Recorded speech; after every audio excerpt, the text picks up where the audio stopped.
Xolani Dube, senior researcher at the Zubere Institute for Research and Development, joins us now to talk about this.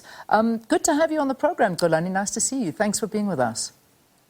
Let me humble myself to you as well as to the viewers. So, Xolani, having a look at how South Africa has performed, 118 out of 163 countries. Talk to us. What are your views on this?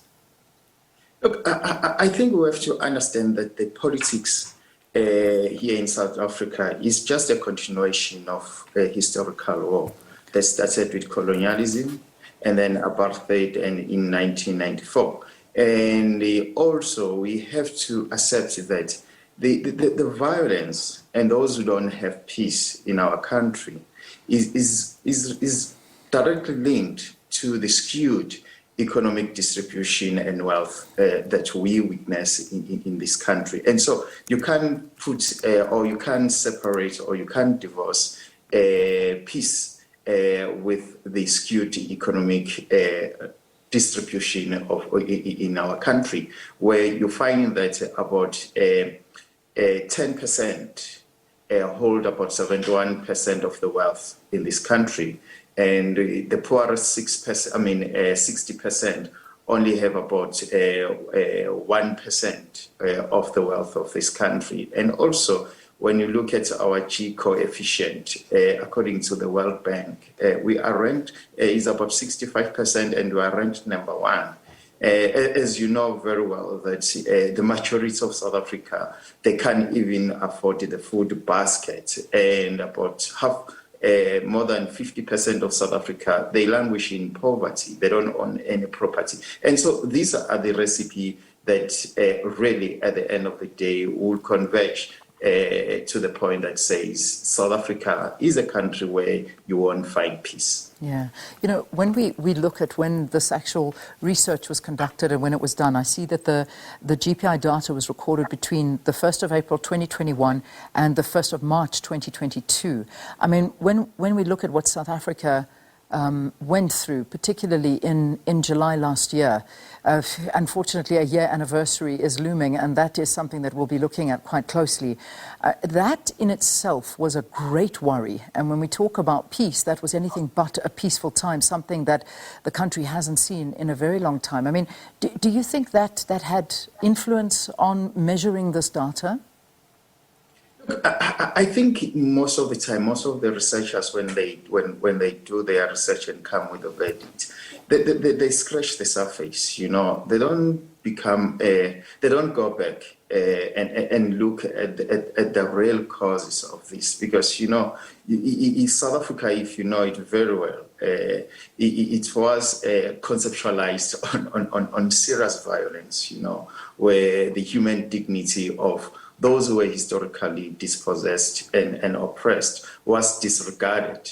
And so if we don't really deal with those pillars or the core or the genesis of violence in our country, I don't think that we will really be able to deal with the violence. But what you'll be doing will just be paper covering the whole thing. I think the most important thing is to deal with the root cause of such wars that you see in our country, of crime and so forth, that is happening in our country. Also, you have to understand that the state or the government representatives were not meant to be compassionate and to help and be the servant of the South African citizen, but they were meant to serve the interest of the so-called the ruling class. Hence, we have seen what happened in Marikana,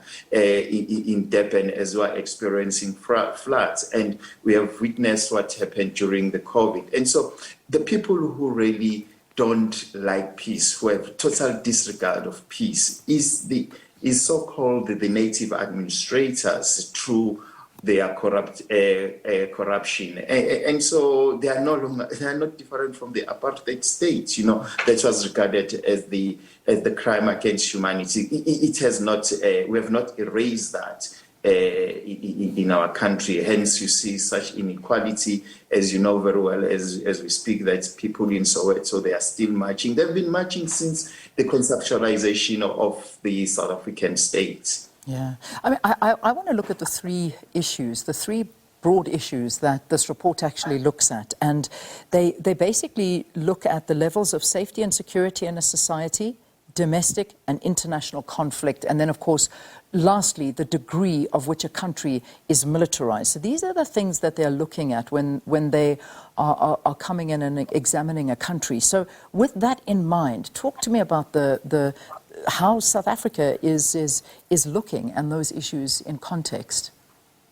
Look, the issue of domestic violence is the byproduct of the macro inequality in our country when it comes to the labor issues, because you know it very well that the labor type in South Africa is based on migration, from rural areas, from townships to the urban areas. And then that, to a certain extent, it creates what we call it, or it destroys the social fiber in our communities, where you don't find families, where you find what you call it single-headed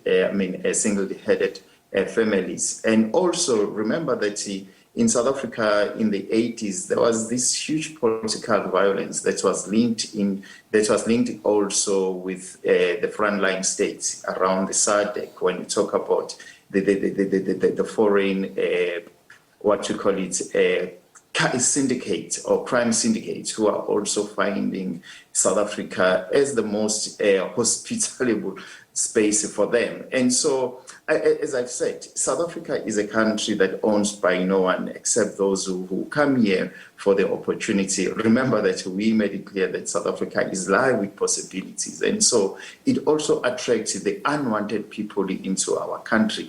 But as I'm saying, the most important thing that we have to deal with is the inequality in our country, because if there is a huge inequality, also it affects the civil servant as primary people who are supposed to be dealing with crime. And who are those people? Are the police. And our state, the only way it knows how to deal with inequality or with the social ills is just to deploy what you call it, the military. You know it very well that in Cape Town, there was a debate if the military is supposed to be deployed or not, because the crime level was out of control, because the gangsters was controlling Cape Town. And as we speak today, in KwaZulu-Natal, to see soldiers strolling around the streets is something that is common. And so you have to ask yourself, is South Africa a military zone or what? But looking at the crime and the nature of violence, one can simply conclude that yes, South Africa is a military zone. But what causes South Africa to be the military zone? As I've said, economic inequality and also the corruption from our government. Because if people stand up against this government, the only solution that they've learned from the apartheid government is just to be violent. And so the people who are really violent in our country are the politicians. We have seen it through the so-called the party killings in the ANC. In our days, it's very strange that it will be within a month. You find more than 3 ANC people being killed by other ANC comrades. And so it shows that there is this violence that is going on in our country and is being perpetrated by the political elites. And it's scary. I mean, it is very, very scary. And when one looks at the list and you dig a little bit deeper, we look at our position, 118. Granted, we have improved slightly since the last index did come out. But I mean, when we look at this, 118 out of 163 countries. Now, that 163rd country, the most violent country or less peaceful, is Afghanistan, then Yemen, then Syria. All right, that's that order. I'm going to come down a little bit on the list. 153 is the Ukraine, and Russia is ranked at 160. So, I mean, when we look at this, South Africa up in those high numbers is a great worry, because when you actually quote crime statistics and we look at the amount of people that are dying in South Africa, again, I mean, we've spoken to this on many occasions where 4,169 civilians, this was just at the time, I remember a tweet coming out from, I think it was from Yusuf Abramji, was just quoting some of the figures that had come out when our crime stats came out. So 4,169 civilians dying in the Ukraine since the Ukraine-Russia war began. But in South Africa, more than 6,000 people died only between January and March, and we're not at war. I mean, what does this tell you about the safety and the security in this country? Because it worries me that we're not at war, and yet we are at war with ourselves, and that is a scary prospect. Look, I think the issue here is the fact that we inherited a state where the so-called historically dispossessed, their lives to a certain extent was not worth it. They were seen as people who are supposed to provide labor, you know, and then beyond that, the natives are not worth it. If you look what happened in Phoenix, more than 500 people were killed, but there's no one today who's being prosecuted.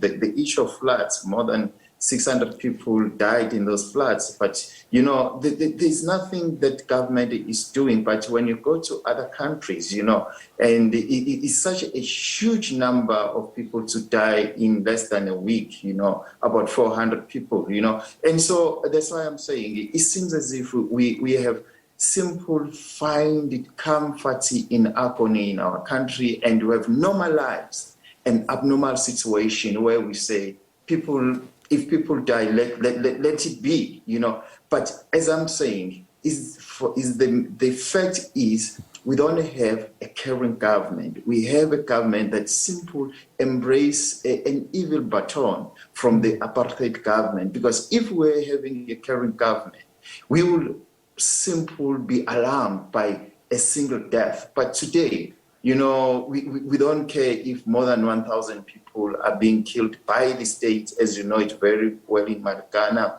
or an old woman, Noktula, is being killed by multinational companies in partnership with the local black elite in northern KwaZulu-Natal, or Pazuga is being killed at Kolobeni. You know, it has become normal that people in South Africa must die for the state to survive. Yeah. You know, my final question to you, and as, of course you as we know, based in KZN, you speak a lot to KZN as well. And I mean, when we look at what's happening with this growing trend of trucks blocking the N3, this is affecting businesses in the sector and the economy at large. I mean, just last week, I remember there were 350 trucks that were blocked in for 24 hours. And this happened for a full day, where there are actually police there. Obviously, there are a lot of disgruntled members of the industry who are disrespecting the law, or is it a perpetuation of lawlessness by certain rogue individuals? Because that's how it's looking. I mean, there's been letters written since this incident from Gavin Kelly. He's from the Road Freight Association, calling on the president for urgent intervention. Talk to me about this. And this can also put investors off, and this can stop an economy, and that is the reality. Look, you have to accept that the underworld is the one that is ruling South Africa, you know, and especially in the logistics sector. You know, look at the so-called the taxi industry. They are above the law. You know, to a certain extent, when there is violence, the state also rely on the taxi industry to bring law and order. And so once you allow vigilante groups to bring law and order in the country, you are, to a certain extent, forsaking your constitutional responsibility. And these underworld people, once you give them that responsibility, you know, it means that the country is gone. And so the same thing that is happening in the truck industry, yes, to a certain extent, they might have valid points, but the way and how the government is responding is forsaking its responsibility of being a state, you know, because we know it very well that a state has got what we call a decree to a certain extent to bite. But if the state is not biting and it's simple comfort lawlessness, and it shows that the state itself is being captured by the underworld. And so, as I've said, to a certain extent, criminality in South Africa, especially post-1994, took over. Remember about Crash, remember about what happened to Jackie Seleni. And even when you look at the issue of Kelly Khumalo, and most of the crimes that are happening in our country, they become kind of chasing the mirage, because one can see that the underworld is controlling our state. Possibly the underworld is controlling the governing party, and by extension, it controls the government and the state. And so the crime in South Africa, we have to understand, as well as the violence, is that it's being institutionalized, and I think we need to have a serious conversation. But that conversation is just to remove the governing party and start afresh. Because if we are going to think that we'll paper cover the whole system that is being protected by the current governing party, I can assure you, all of us, we are heading to the permanent inferno. All right. Unfortunately, leaving it on not so good note there. Xolani Dube, thanks for talking to us. We're into 8 o'clock. We've got to get into our news bulletin. Xolani is a senior political researcher at the Zubra Institute for Research and Development, analysing the state of South Africa's peace and security on the back of the 2022 Global Peace Index, in which South Africa ranked number 118 out of 163 countries.